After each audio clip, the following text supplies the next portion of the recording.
Hello बच्चों, कैसे हो आप सब? अच्छे ही होंगे।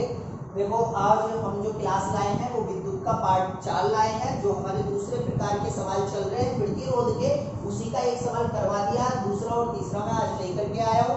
लेकिन उससे पहले मैं आपका एक कंफ्यूजन दूर करता हूँ। बच्चों ने कमेंट्स में किया है सर थोड़ा सा कंफ्यूजन है।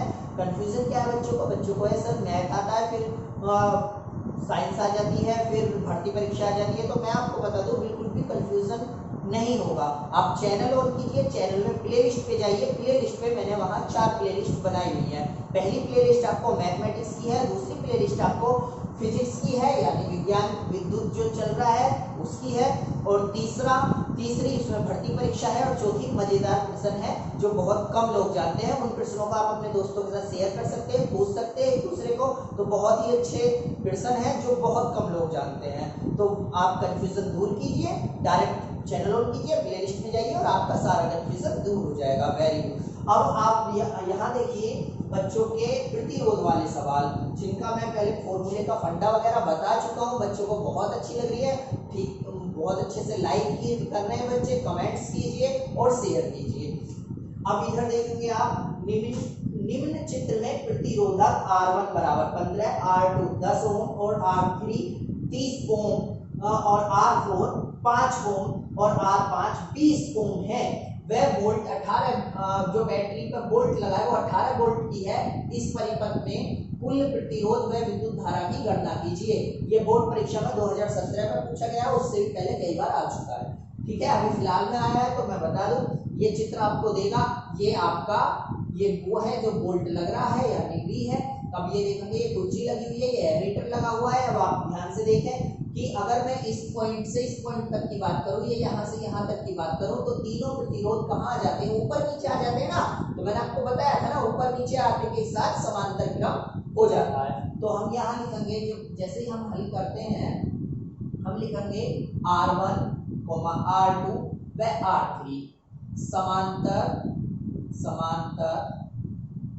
क्रम में है, जिनका प्रतिरोध R डैश है। तो इनका प्रतिरोध क्या है? इनका प्रतिरोध है R डैश। तो हम क्या, अब ये देखो ये समांतर क्रम है ना, कंफ्यूजन दूर कर चुका हूं। कैसे भी ऊपर नीचे है ना, तो ऊपर नीचे वाला ही सूत्र जो होता है वो इसका होता है। तो 1/r यानी ऊपर नीचे जुड़े तो 1/r डैश बराबर 1/r1 plus 1/r2 plus 1/r3। अब देखेंगे जरा, 1/r1 क्या है 15, R2 क्या है 10 और R3 क्या है 30, और 1/r डैश इक्वल टू क्या कॉमन ले लो 30, 15 दूनी 30, 10 या 30 यानी नीचे वाले से भाग ऊपर वाले की गुणा 30 एकम 3, 1/r1 r डैश बराबर 3 तो 5 और 1 6/30। अब इन्हें पलट दूंगा या कैंची की गुणा कर दो, सीधी सी बात है। तो r डैश इक्वल टू 6 एकम 6 6 पंजे 30। तो जब पलटूंगा तो r डैश क्या हो गया, r डैश आ गया 5। तो आपकी r डैश क्लियर। अब आप देखेंगे आगे। अब मैं यहाँ की बात खत्म करता हूँ, आगे चलता हूँ। आगे परिपथ में आता है, यहाँ धारा से चलते हैं ना, तो ऐसे पकड़ो। देखो ये दोनों कैसे चले गए, ये दोनों भी ऊपर नीचे आ गए। अगर मैं इसे सीधा कर दूं तो यहाँ देखेंगे जरा, तो ये इस टाइप का फेज बन जाएगा आपका। देखो जरा, तो ऊपर नीचे वाला क्या बताया था, ये किस चीज में बताया था, ये बताया था मैंने समांतर क्रम में। तो अब जरा ध्यान देंगे, R4 व R5 क्या है, समांतर क्रम में जुड़े हैं या समांतर क्रम में है, समांतर क्रम में है, जिनका प्रतिरोध R डबल डैश है। जिनका प्रतिरोध क्या है, R डबल डैश है। तो 1/r double dash equal to 1/r4 plus 1/r5। ठीक है, अब 1/r डैश इक्वल टू 1/4 कितना है, 4 है 1/5, 5 प्लस r है r5 है 20। तो 5 और 20 हमने यहाँ वैल्यू पुट कर दी। अब आप देखेंगे 1/r डैश इक्वल टू क्या कॉमन ले लूं 20, 5 चौक 20 और 1, ठीक है। तो 1/r इक्वल टू 5/20, 5 एकम 5, 5 चौक 20। तो अब फिर पलट के लिखना है, तो फिर मैं क्या लिखूंगा, 1/r बराबर 1/4 है ना। अब जब पलट के लिखोगे या कैंची की क्रॉस मल्टीप्लाई कैंची की उड़ा करोगे तो r इक्वल टू 4 ओम, ये आपका दूसरा आ गया। अब जरा ध्यान देंगे, ये यहाँ जुड़ गए, ये यहाँ जुड़ गए, ये यहाँ जुड़ गए, ये यहाँ जुड़ गए, यहाँ से देखो तो ये सीधे एक लाइन में आपको दिखाई देंगे। तो ये कौन सी श्रेणी हो गई, ये हो गई आपकी श्रेणी, ठीक है। अब r डैश व r डबल डैश लिया है, इसे r डबल डैश, इसे r डबल डैश लिया है। तो r डैश व r डबल डैश कैसे में है, श्रेणी क्रम में, श्रेणी क्रम में जुड़े हैं जिनका तुल्य प्रतिरोध R है। तो इनका तुल्य प्रतिरोध क्या है, R है। तो R बराबर R dash plus R double dash की श्रेणी है ना, सीधा सीधा जुड़ा तो सीधा सीधा फॉर्मूला है। तो भाई कितना, 5 प्लस 4 कितने हो गए, 9 ओम। इसका आंसर, करेक्ट आंसर एक, तो ये आ गया, ठीक है।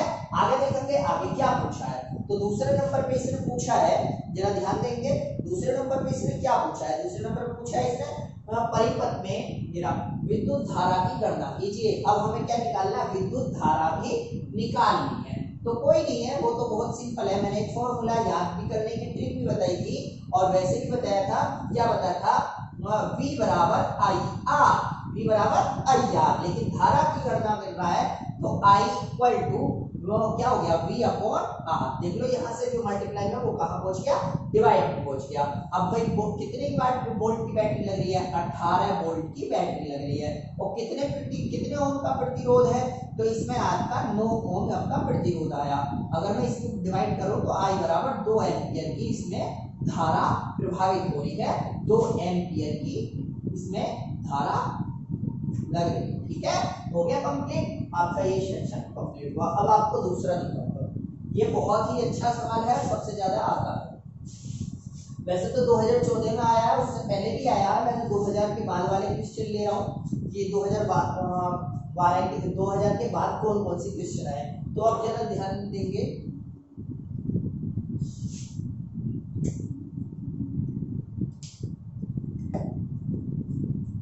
यहाँ देखेंगे, संलग्न परिपथ में AB और AC के बीच तुल्य प्रतिरोध की गणना कीजिए। किस किस के बीच, AB और AC के।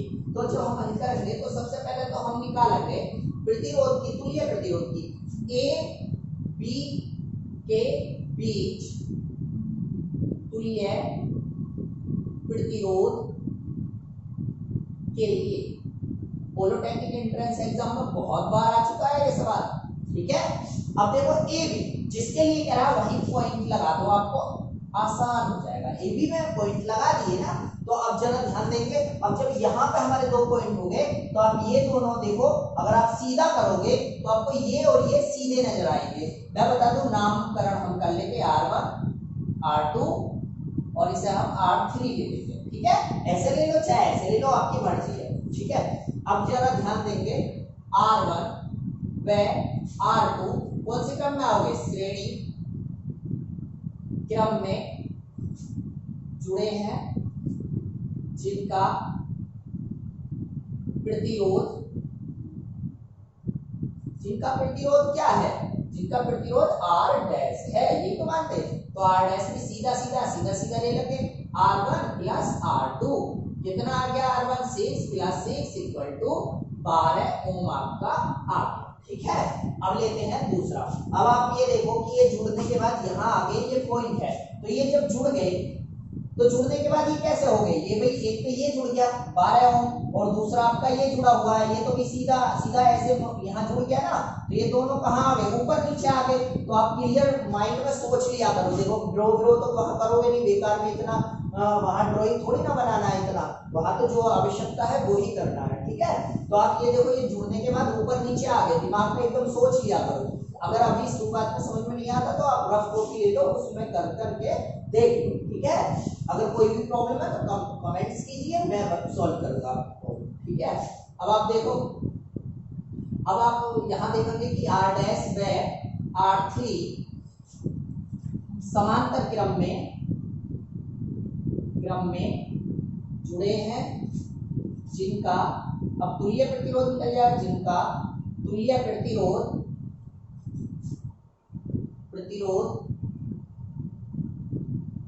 R है।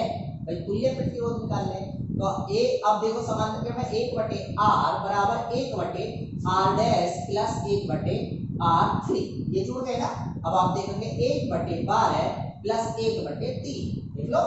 अब हमने एलसीएम ले लिया 12, कितना ले लिया 12 हमने एलसीएम ले लिया, तो 12 एकम 12 और 3 चौक 12, तो 1/R 1/R, तो हमारा क्या आ गया 1/R इक्वल टू 5/12। अब उल्टा कर देंगे R बराबर 12/5। अब देखेंगे जरा 5 दूनी 10 और 5 चौक 20, ये ओम हमारा आंसर आ गया कितना 2.4 ओम आपका आंसर आ गया। ये तो निकाला भाई हमने ए बी के तुल्य प्रतिरोध, ठीक है। अगर इसमें दूसरा पूछा AC का, तो AC के बीच में अगर निकालना हो तो AC के बीच में तुल्य प्रतिरोध। अब आप जरा ध्यान से देखेंगे और अपने आप करना, ये आपका होमवर्क है, सिर्फ मैं आपको थोड़ा सा इसके बीच इसके लिए हिंट दे देता हूं कि कैसे करना है, ठीक है। तो अब AC का पूछा कि ये करो, ये पॉइंट खत्म करके यहाँ पे ये लगा दो, क्या हो गया, अब ये पॉइंट लगा दिए AC। अब आप जरा बोर्ड से देखो, ये दोनों कहाँ आ गए, ये श्रेणी में आ गए, यानी R3 व R2 श्रेणी क्रम में आ गए। आने के बाद जो इसका आंसर आएगा उसको क्या करोगे कि R डैश व R1 ये कायम आ जाएगा समांतर क्रम में। तो आपको ये स्वयं करना है। इसका आंसर मैं बता दूं, इसका आंसर 3.6 आएगा। नहीं होता आप कमेंट्स कीजिए, मैं बताऊंगा, बस ध्यान रखिए। जिसके भी अब इन दोनों को पॉइंट मान करके ये दोनों किस चीज में हो जाएंगे, ये हो जाएंगे बेटा श्रेणी क्रम में, और फिर जो इसका आंसर आएगा वो और R1 समांतर क्रम में हो जाएंगे। तो आप करोगे और कमेंट्स भी करोगे, मुझे बताओगे, मुझे बहुत अच्छा लगता है आप कमेंट्स करते हो। मुझे लगता है कि हाँ बच्चे मेहनत कर रहे हैं। और क्या करना है तो आपको पता है ना, लाइक करना है, सब्सक्राइब करना है, जिन्होंने नहीं किया है पहले से किया है तो बहुत अच्छी बात है, और शेयर करना है।